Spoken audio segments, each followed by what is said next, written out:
કાકાજીને જ્યારે પહેલી વાર હું મળ્યો અને કાકાજી બેડ પર બેઠા હતા અને સરસ મજાનું લલાટ, ખુલ્લું માથું અને અતિશય માથા પર કુમકુમનો ચંદન અને અતિશય દિવ્ય લલાટવાળી એકદમ અદ્ભુત મૂર્તિના દર્શન થયા. આજે પણ એ મૂર્તિ અમારી આંખમાં ખસતી નથી. જ્યારે બી ધ્યાન કરવા બેસીએ, જ્યારે પણ ભજન કરવા બેસીએ ત્યારે કાકાજીની મૂર્તિ અવશ્ય આવે છે. કાકાજી સદરો અને ધોતી પહેરીને અને કપાળ પર ચંદનનું તિલક હતું અને એની આંખો એટલી બધી પાવરફુલ કે એવી આંખ તમને ક્યાંય જોવા નહીં મળે. એ મૂર્તિ હજુ બરાબર યાદ એમ કે આ કોઈ આ લોકનું કોઈ નથી એમ. અને જ્યારે દર્શન કર્યા ત્યારે એ મહાત્મ્યના આધારે સહજ ખેંચાણ થયું. આખા અલૌકિક પુરુષ લાગે છે. First impression is last impression, last impression is best impression. First ઇમ્પ્રેશનમાં મેં ખેંચાઈ ગયા. કાકાજીને કોઈ નવી જ કોઈ વિભૂતિ લાગે એમ આપણને એમ હૃદયમાં ઠસી જમને જાય કે આ સાક્ષાત જ છે. કાકાજી એટલે સાક્ષાત જ ભગવાન છે એવું પહેલેથી જ મને લાગતું હતું. પણ પહેલી નજરે જે એમની પ્રતિભા જે ખરી ને એ મને વધારે પ્રભાવશાળી લાગી કે કોઈ એવી વ્યક્તિ છે કે જેનામાં કંઈ બીજું જ છે, આ કંઈ જુદી જ વ્યક્તિ છે.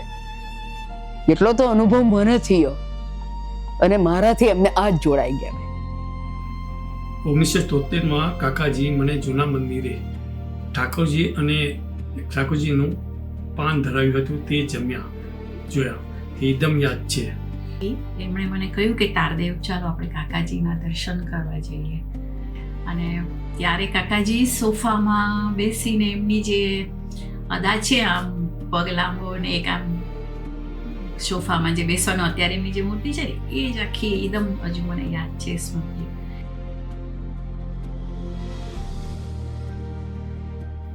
એટલે કાકાજી અમારી કેટલી કાળજી રાખતા હતા.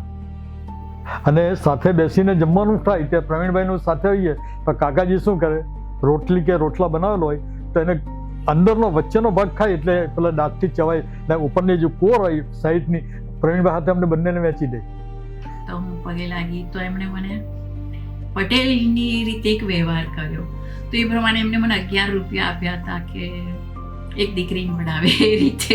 તો એ મને ખરેખર આમ કંઈક આધ્યાત્મિક લેવલ પર વ્યક્તિ હોય ને એ વ્યવહારમાં આટલા કુશળ કેવી રીતે હોઈ શકે ત્યારે મને ખ્યાલ નહોતો આવતો. પણ અત્યારે ખ્યાલ આવે છે કે આવું બે પણ હોઈ શકે એમને, કારણ કે એમનામાં તો ભગવાન કામ કરતા હોય એટલે એમને વ્યવહાર શું કે આધ્યાત્મિક શું બધે ટોપ જ હોય.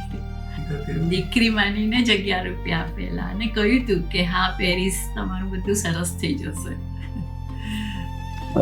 કાકાજીએ મને ઊભો કીધો એમ કે તમારું નામ શું? મૂકું છગનભાઈ.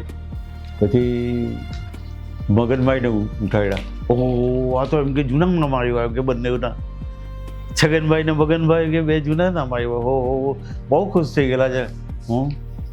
અંગત કોઈ વ્યક્તિ કે પોતાના પોતાના મા કે બાપ હોય એ પણ જે જાણવા માટે કોશિશ નહીં કરે એવામાં નાનામાં એની વિગત કાકાજી એટલા પ્રેમથી એટલી સહજ ભાવે મૃદુતાથી વાત કરીને જાણી લીધી. અને પછી છેલ્લે એમણે કહ્યું કે અમે પણ તમને મદદરૂપ થવા માંગીએ છીએ. 1983માં કાકાજીએ પ્રેમભાઈને કહ્યું હતું કે હું પ્રોમિસ આપું છું કે આવતે વર્ષે હું દીદીને સાથે લઈ આવીશ એવું પ્રોમિસ આપ્યું હતું. તે જોઈ મને ખૂબ આશ્ચર્ય થયું કે કાકાજી ખરેખર ભક્તવત્સલ હતા. અને મેં કાકાજીને પ્રાર્થના જ કરી. એકદમ સવારમાં 5-5:30નો ટાઈમ હતો. મને એમ થયું એકદમ જગાઈ ગયું મારા માથા ઉપર કોઈ ઊભું છે એમ. મને એમ તો હું જાગ્રત જ અવસ્થામાં હતી પણ મેં જોયું ને તો મારા માથા પાસે કાકાજી ઊભેલા. તો કાકાજીએ મારા માથા પર હાથ મૂકીને એમ કીધું કે તારી બધી ચિંતા મારે માથે છે, તું ચિંતા ના કરીશ, તારી બધી ચિંતા મારે માથે છે. કાકાજી મળ્યા એટલે એકવાર જોયા એટલે આપણા દિલમાં વસી ગયા. આવા મોટા સત્પુરુષો ગુણાતીત સ્વરૂપો આપણને મળે ને દિલમાં વસી જાય એટલે આપણે તો કંઈ જોવાનું રહી જ નહીં પાછળ.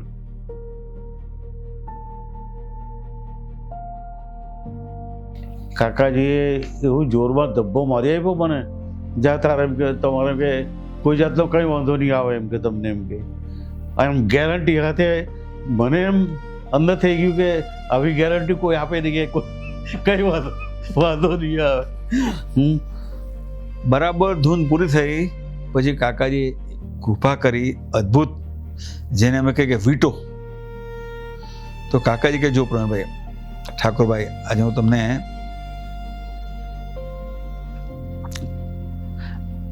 કહું છું, બરાબર સાંભળો. આજે મેં ધૂન કરી છે ને એની સ્મૃતિ કરીને તમે 20 મિનિટ ધૂન કરજો. તમને કંઈ પણ પ્રોબ્લેમ હોય, કંઈ પણ મૂંઝવણ હોય, કંઈ પણ વિક્ષેપ હોય, તો તમે આજની આ ધૂનની સ્મૃતિ કરીને તમે ધૂન કરજો. અને તમને જે કંઈ પ્રોબ્લેમ હોય તે તમે તમારા કાળિયાના માથા પર નાખજો, અને કાળિયો મારા માથા પર નાખશે, અને હું સમર્થ છે તે તમારું બધું ઝીલી લઈશ. કાકાજી કે મારે તો હલો હલોનો કોન્ટેક્ટ છે. પહેલાં એમને હું અક્ષરધામમાં લઈ જઈશ, પછી ગોલોકમાં લઈ જઈશ, પછી વૈકુંઠમાં જાય, પછી એને જ્યાં રહેવું ત્યાં રહેશે. ભજન કરાવી, પેલા ધૂન કરાવી, અને પછી એમણે મને પ્રોમિસ આપી. આ વસ્તુ મને મારા લાઈફમાં મને બરાબર યાદ રહી ગઈ. એટલે ભાઈ તરસ લાગી, મને પાણી પીવું હોય તો માંથી ઉઠવાની શક્તિ નહીં, એટલો મને તાવ. એ ટાઈમે મારી આંખમાંથી આંસુ જોડે પ્રાર્થના નીકળે કે મને બેસવાની સગવડ કરી આપો, મારે બેસવું, સભામાં જવું છે, બસ એટલું મને કરી આપો. હું બીજું કંઈ નથી માગતી તમારી પાસે. ને થોડી વારમાં 10-15 મિનિટ પછી મને એવું થયું કે કાકાજી મારી સામે આવીને આમ ઊભા રહ્યા, ને પછી તું ચાલ્યો જા, તું ચાલ્યો જા, તું ચાલ્યો જા, બસ આવું કે. ને પછી અદ્રશ્ય થઈ ગયા. ફાધરે જોયું તો કે અત્યારે તને તાવ નથી એમ. મેં કીધું બાપુજી મારો તાવ ગયો, હવે મને હવે તાવ નથી આવવાનો. મારા તાવને કાકાજીએ ભગાડ્યો છો અહીંથી એમ. કાકાજી એવું ઘણાને કહેતા, મને તો પર્ટિક્યુલર કહ્યું છે કે મારે ભગવાન જોડે હલવ હલવ કોન્ટેક્ટ છે, અને તમે મને કંઈ કહો અને હું પ્રભુને એ વાત પહોંચાડું, પ્રભુ મને જવાબ આપે અને પછી હું તમને એનો જવાબ આપું. પણ મારે એવું નથી જોઈતું. મારે હલો હલો કોન્ટેક્ટ છે, તો તમે હલો હલો કોન્ટેક્ટ કેમ નહીં કરી શકો?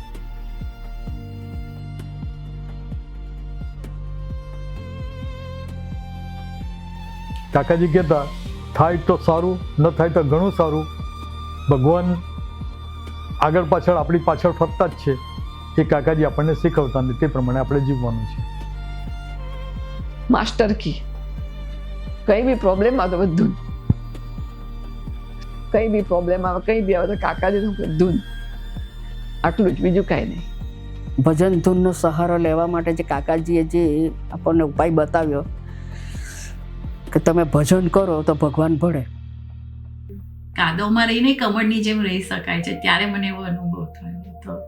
અને એવું જ અહીંયા અત્યારે સત્સંગનું જીવન, પેરિસનું બધાનું જોવું ત્યારે મને સેમ અનુભવ થાય કે કાદવ જેવું પેરિસ છે, ને એમાં આપણે કમળની જેમ તમે બધા અમારી સાથે સત્સંગમાં જોડાયેલા છો, બધા કમળોને જોઈને ખૂબ આનંદ થાય છે. તો કાકાજીએ ધૂન કરાવી ને પછી કીધું કે સોના ચાંદી અને હીરા મોતીના ઘરેણા સૌ કોઈ પહેરે, પણ આપણે છે ને તે પ્લેટિનમના ઘરેણા પહેરવા. એકદમ પરફેક્ટ લાઈન દોરી આપી એમણે. હા, હું પેરિસ આવતા પહેલાં હું સ્વામીજીની આજ્ઞા અને કાકાજીની આજ્ઞા લઈને નીકળ્યો. તેથી મને મહારાજ મારી જોડે જ હતા. એટલે અમને અનુભવ થાય કે મહારાજ અમારી જોડે જ છે, અમારી સાથે જ છે. પણ અમુક ટાઈમ અમારું બળ તૂટી જતું, એટલે અમે ધૂનને પ્રાર્થના કરતા. ત્યારે પછી અમને અશોકભાઈ જેવા ભક્તરાજ મળ્યા. નિર્દોષ બુદ્ધિ રાખો પહેલું, બીજું મૈત્રી ભાવ રાખો બે ભગવતી જોડે, અને ત્રીજું સુહદ ભાવ. એમની બુકમાં પણ એમણે કીધું કે સુહદ ભાવ જીવનું જીવન છે, એકાંતિકનો પ્રાણ છે, ભગવાનનો ગુણ છે, ને સુહદ ભાવ તેથી અનિવાર્ય છે. કાકાજી કહેતા કે બે સારા સાધુ અને 4 સરી ભક્તો જોડે તમે જીવ જોડી દો તો તમે આધ્યાત્મિક ને સંસારી બે પ્રોબ્લેમ સોલ્વ થઈ જાય. અને તમે બે સારા ભગવતી સાથે જોડી દો તો પ્રગટ પ્રત્યક્ષ પુરુષની સાથે તમે આત્મબુદ્ધિ પ્રીતિ થઈ જાય જેના 11 પ્રમાણે, તો તમારા આધ્યાત્મિક માર્ગમાં તમારા જીવનમાં ચડતો દેખાય. જીવનમાં કાકાજીનું નામ દઈને જાઉં ને તો બધું કામ થાય છે મારું. માળા કરીને જાઉં હું તો કેમ કે કાયમ હવાર ભગવાનની કંઈ નહીં થાય તો છેલ્લે માળાઓ કરીને જવાનું.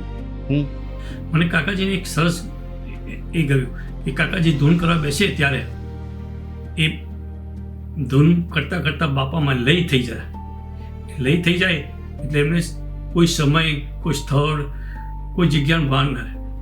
એટલા બધા અંદર સરસ થઈ જાય એ મને બહુ ગમી ગયું. અને અતિ મોટા પુરુષ કોણ? તો કે જેણે ભગવાનને જાણ્યા છે, ભગવાનને માણ્યા છે, ભગવાનમાં અખંડ રહે છે, જેનું જીવન જ ભગવાન છે, જેનાથી ભગવાન જુદા નથી, એ અતિ મોટા પુરુષ.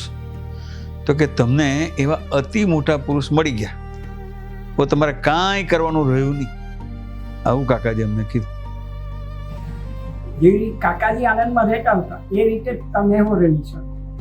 પછી તમને કોઈ ગાડી લે કે ગમે તે, પણ એ આપણા માટે અઘરું છે, કારણ કે આપણે એ લેવલ પર હજુ આવ્યા નથી.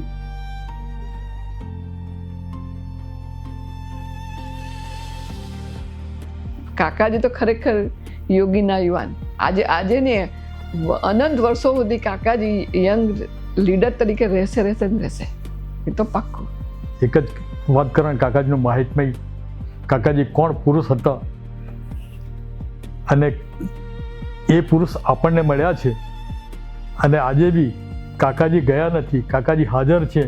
અને તે બી દિનકર દાદા, ભરતભાઈ, વસીભાઈ, બાપુ થઈ ગયા, આજે પેરિસમાં ગણો તો પ્રવીણભાઈ છે. એ બધાની સેવા શુશ્રૂષા કરશો તો એ કાકાજીને પહોંચશે. અને એ કાકાજી આપણી વાતો સાંભળવાના જ છે ને આપણા કામો આગળ પાછળ થવાના જ છે. એટલે કાકાજીના થઈને જીવો, એ જ આ યુવાનોને પ્રાર્થના છે કે ભલે તમે ઉન્નતિને માર્ગે જાઓ, ભલે જેટલા ઊંચા શિખરો સર કહેવાય એટલા કરો, જોબ સારી કરો, ખૂબ ભણો, પણ આધ્યાત્મિક લેવલ પણ એટલું જ ઊંચું હોવું જોઈએ, એટલું જ જોડાણ આધ્યાત્મિક હોવું જોઈએ જેવું આપણે જરૂરી છે આત્મા માટે. ને આજે પણ આપણા માટે ભરતભાઈ, વશીભાઈ પણ આવે છે અહીંયા આગળ, જે તમને ખરેખર સત્સંગનું સુખ આપે છે, એક ભગવાનનું સુખ આપે છે. તો એમાં જોડાયેલા રહીએ જ પ્રાર્થના. પેરિસમાં આવ્યા પછી મને એક સરસ કાકાજીએ મને બે ભેટ આપી, પ્રેમભાઈ લાડ અને ઠાકોરભાઈ લાડ, એવા મુક્તરાજ બેના અમને લાભ ખૂબ મળ્યો. એ પ્રસંગથી અમને સ્વામીજીના જોડાણમાં રહ્યા. હે મારા દાસ બનાવજો, હે મારા એ બધા સૌની રક્ષા કરજો, બધાની રક્ષા કરજો.